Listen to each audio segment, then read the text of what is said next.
time. Tony is in Portsmouth. Tony, what's on your mind? Morning, James. Hello, Tony. James, you asked earlier, how did we get in this mess? Yes. I have to make a confession. Go on.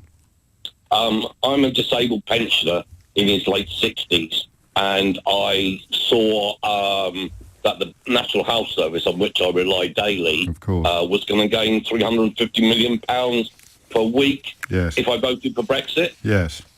So I put the pen and paper to force and voted for Brexit, and I now find that I'm in a much worse state than I was 2.5, 3 years ago. I feel I should be entitled to change my mind because so many factors have come to light that mean that things are not going to be anywhere near what we were told.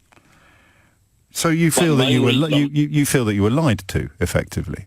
Oh, tremendously so. I don't think we've been told the truth from day one. Are you a member of the Metropolitan Liberal London elite, Tony? In Portsmouth? Sadly not. Oh. Sadly not. But I thought people like you really hate the idea that people like me point out that you were lied to, Tony. That's what I'm reading this morning. No. I'm just an ordinary run of the street member of the public, James. Do you have an Oxbridge degree in PPE, Tony? No, I'm afraid not. Well, this doesn't make any sense at all. It's almost as if you're an ordinary voter who got lied to and realises that you got lied to. Yes, and I also want the right to be able to change my mind, which seems to be against the government. What are they so afraid of? We're having a second referendum if they're so confident it's the will of the people. The true answer to that does slip out occasionally. I think Rees-Mogg accidentally said it when he was on with Nick the other day. One of the callers asked that question, and his answer was, I think I need to double-check this, so forgive me if I misremember. No, you are right. Didn't he say we can't have another referendum because we'll lose? Because we might lose. Yes, or words to that effect, bless him. Yes. Well, anyway, no one could accuse him of having large sums of money invested in various potential outcomes. It's about Rees-Mogg I want to talk briefly. In the light of your last caller.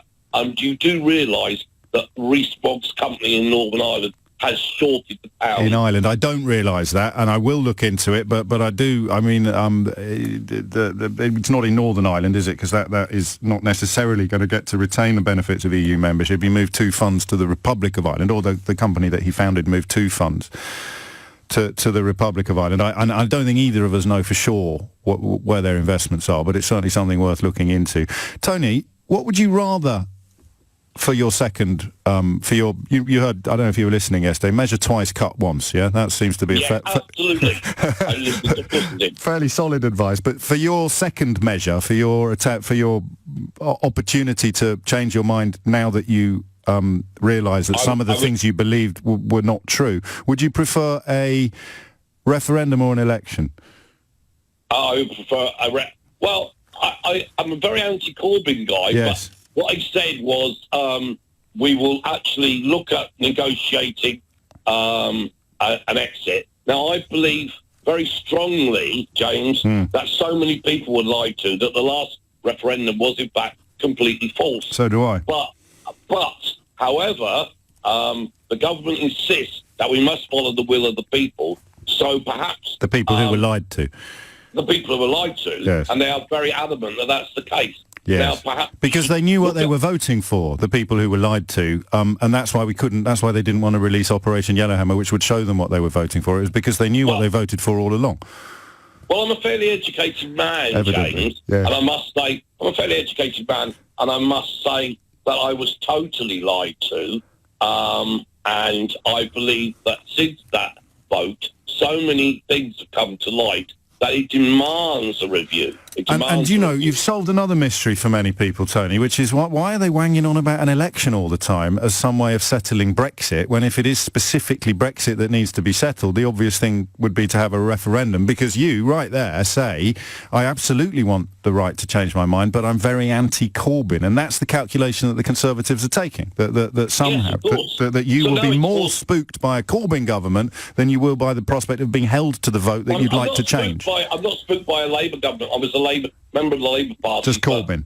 Over 30 years, I had to move away and join the Liberal Democrats because, unfortunately, both the Labour and Conservatives were hijacked by people who were looking for self-aggrandizement. Yes. And they weren't looking for actually the benefits of the country and the reason they were elected. No, I so hear I've you. now been forced to pay my money on a monthly basis. Joe Swinton.